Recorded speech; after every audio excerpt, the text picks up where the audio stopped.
Salve, salve, gente boa! Eu sou o professor Euclides, essa é a Escola Teófilos. Bem-vindos ao nosso canal, bem-vindos a mais um Catequese Ponto a Ponto. O ponto de hoje é o ponto 85, o Magistério da Igreja e a interpretação autêntica da Palavra de Deus. Neste ponto, que está dentro da primeira parte do Catecismo, dentro da primeira sessão, no artigo 2, o ponto 85 vai dizer nessas palavras: o encargo de interpretar autenticamente a palavra de Deus, escrita e contida na tradição, foi confiado só ao magistério vivo da Igreja, cuja autoridade é exercida em nome de Jesus Cristo. Isto é, aos bispos em comunhão com o sucessor de Pedro, bispo de Roma. Bom, este ponto 85 traz a nota 51, que cita a Constituição Dogmática Dei Verbum. Bom, qual que é a argumentação? Ela podemos dizer que é um ponto pequeno, mas é muito claro, porque ele vai abordar um ponto central da relação entre a Igreja e a revelação divina, falando da autoridade, a autoridade do magistério da Igreja na interpretação autêntica da Palavra de Deus. A argumentação em torno desse ponto, ela está enraizada nessa tradição apostólica. O fundamento é Pedro. Tu és pedra, e sobre essa pedra edificarei minha igreja. E é essencial para a compreensão do papel da igreja na transmissão e na interpretação das Escrituras e da própria tradição. Esta autoridade não é uma autoridade da pessoa, mas é uma autoridade delegada. Então a Igreja Católica ensina que a autoridade de interpretar as Escrituras não é dada a qualquer indivíduo ou qualquer grupo, mas é confiada exclusivamente ao magistério vivo da Igreja. Mas eu não... Vocês podem escutar essa argumento. Mas eu não aceito isso. Tá bom, então você não é católico. Os católicos vivem isso e trabalham nisso. Você pode saber o que você quiser, Mas entender que aquilo que nós transmitimos dessa maneira. Isto é, os bispos em comunhão com o Papa, e aqui a gente tem que entender, bispos em comunhão com o Papa. Nós sabemos que podem existir heresias, como já existiram, podem ter cismas, como já existiram, podem existir apostasias, como nós sabemos, mas quando nós falamos de magistério vivo, nós falamos daqueles membros unidos ao corpo de Cristo e fiéis à sucessão apostólica. Aqueles que estão em comunhão com o Papa, que é o sucessor de Pedro, é o líder visível da igreja. Então, isso estabelecido. Isso aqui é algo muito interessante, porque isso pode ser discutido, mas essa é a realidade. Essa é a realidade e nós somos católicos em função disso. Creio em Deus, Pai Todo-Poderoso, Criador. Creio na Santa Igreja Católica, na comunhão dos santos. Tudo isso está interligado com isso, está na nossa profissão de fé. É crer nisso, é viver isso, é guardar isso. O magistério, portanto, age em nome de Cristo. Como tal, deve ser obedecido pelos fiéis quando se trata de questões de fé e moral. Fé e moral, aqui é outra distinção. Se o Papa falar sobre quem vai ganhar o jogo esse final de semana da Copa América, ele tem a opinião dele, é dele e acabou. Aí eu posso ter a minha. Por quê? Porque não é fé nem moral. Não é Sagrada Escritura. São coisas do nosso dia a dia. Eu acho que o preço da batata está muito caro. Nisso, a fé não. A palavra pontifícia não intervém, eu gosto de fulano de tal e de cicrano, eu vou votar nesse, vou votar... Não. Agora, quando a linha desse A e desse B interfere naquilo que é aquilo que a igreja define, aí sim. Aí é fé moral, porque é uma atitude minha que está sendo pautada em cima de algo que a igreja não concorda. Aí eu tenho que fazer opção. Se eu quero ser católico, eu quero partir por outro caminho. Então, esse ensinamento, ele reflete o ensinamento do Concílio Vaticano, do nosso último concílio. Ou seja, isso é que foi estabelecido pelo Colégio dos Bispos, que foi estabelecido dentro da Dei Verbum, ou seja, reconhece a Bíblia como palavra de Deus, mas também enfatiza que a correta interpretação dessa palavra, está ligada à autoridade da igreja. E o documento ele vai sublinhar que a interpretação autêntica da Escritura foi confiada ao magistério da igreja. E aqui é uma coisa muito interessante. Não é o Papa que está dizendo. É todos aqueles que vieram antes dele, que na autoridade do Papa. Então, a igreja é muito interessante nesse ponto. Não é como um governo de um estado que mudou o mandatário, né? A governança muda toda a maneira de pensar. Não. Se o Papa que lá está pensar diferente, ele se coloca nessa mesma regra. Então, o documento ele sublinha que a interpretação autêntica foi confiado ao magistério da igreja, ao qual é guiado pelo Espírito Santo, para assegurar a fidelidade dessa revelação.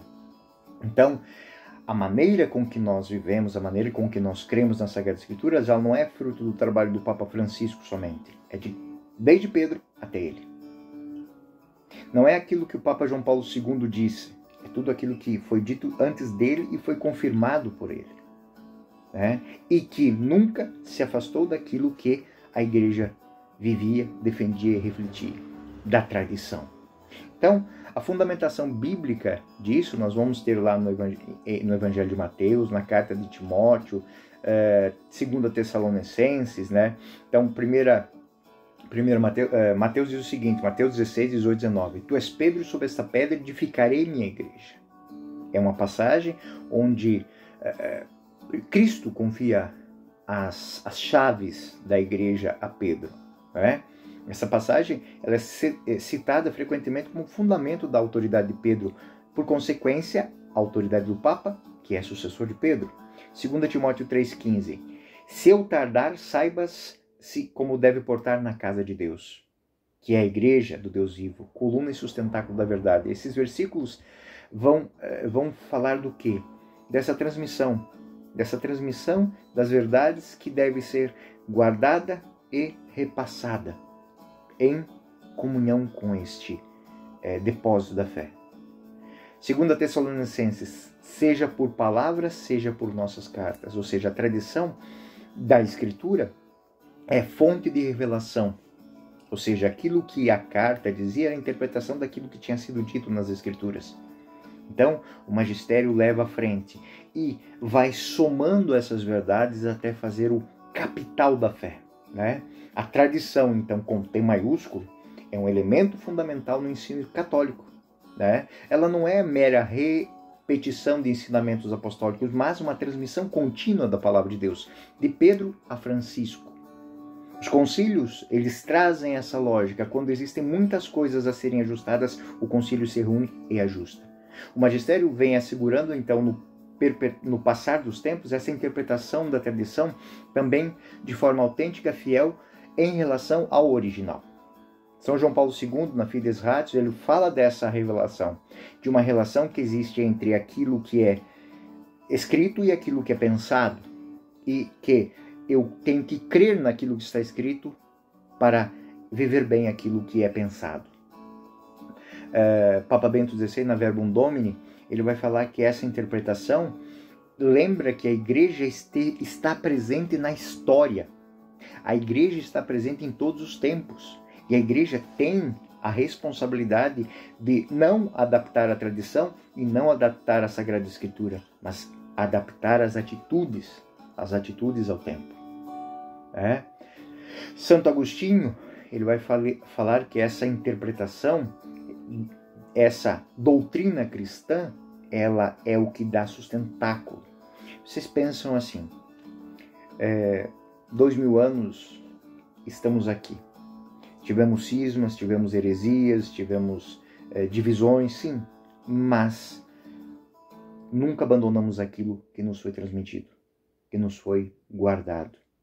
Então, e o fato de guardarmos isso fez com que nós nos mantêssemos coesos até hoje. Eu sempre faço a interpretação, muitos grupos de cristãos até, muitos grupos cristãos ou quase cristãos, não tem quase cristão, né, mas assim que se dizem cristãos, melhor dizendo. Eles pensam isso, e quando existe uma divergência sobre aquilo, já surge um novo ramo, e um novo ramo, um novo ramo. Então, isso é daninho, porque se a gente pensar que se isso fosse um círculo de verdade, cada vez que alguém vai se aproximar, então vai chegar um momento em que esse círculo está tão longe que poderá estar defendendo inclusive coisas diferentes daquilo que foi a origem da separação. Né?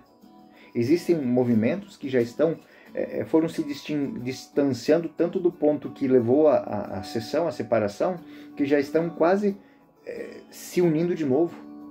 Então é para entender. O grande problema disso é o seguinte: o que é que a minha fé defende? Quando não existe essa responsabilidade por aquilo que é dito, então cabe a nós, catequistas, professores de teologia, saber muito bem em que local nós estamos pisando. A verdade que nós estamos dizendo, ela está pautada em quê? Vocês já devem ter percebido que eu sempre trago aqui o que a igreja diz no catecismo, quais são as fontes, as origens, os comentários que são feitos para dizer, a igreja sempre falou isso. A igreja falou isso lá na Sagrada Escritura, nos apóstolos, na tradição, falou nas cartas de São Paulo, falou neste concílio, falou no primeiro, no segundo, no 10º concílio, falou no último concílio, os papas falaram isso aqui, os teólogos falaram isso aqui, lá na Idade Média, lá na Patrística, falaram isso aqui no período do magistério medieval, né? Então, a escolástica falou isso, nunca se distanciou daquela maneira de pensar. Então, eu trago sempre isso aqui para a gente entender que essa é a maneira de catequese que a gente tem que... E o catecismo, ele incentiva a fazermos este caminho, que é um caminho unido à Sagrada Escritura e à tradição viva da Igreja, que se perpetua e se manifesta através daquilo que é a palavra colegiada da Igreja, na palavra do Pontífice, em fé e moral. Né? Existe até um dogma, né, sobre este ponto. Então, essa unidade, essa autoridade do magistério, ela é exercida em comunhão com Pedro, sucessor de Pedro, o Papa. Isso assegura essa unidade. Então, os cristãos dos primeiros séculos, dentro da realidade de perseguição, de sofrimento, e depois na Idade Média de expansão, né, no nosso tempo aí durante a Segunda Guerra, de redescoberta, e agora há pouco tempo de missionariedade, de expansão, de um reajornamento, como o Papa João Paulo II dizia, mas isso está sempre.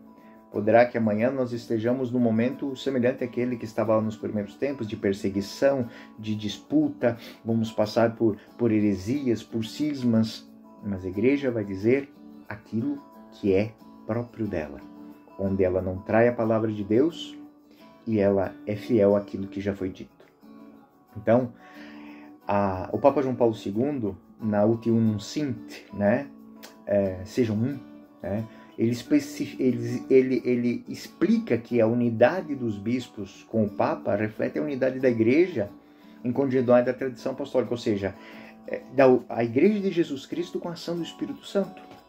O Papa é o primeiro servidor. Servus Servorum Dei é o título dele. E ele é servidor do quê? Da verdade revelada. O Papa deve defender a verdade revelada mesmo com a vida dele. Isso foi feito pelos nossos primeiros papas, né? E deve ser feita cotidianamente no martírio branco ou no martírio imposto. A verdade revelada garante que seja preservada e ensinada de maneira fiel diante daquilo que nos foi confiado. Isso é extremamente importante. Bom, gente boa, eu sou o professor Euclides, essa é a Escola Teófilos e esse foi mais um Catequese Ponto a Ponto. Fiquem com Deus, até o próximo ponto.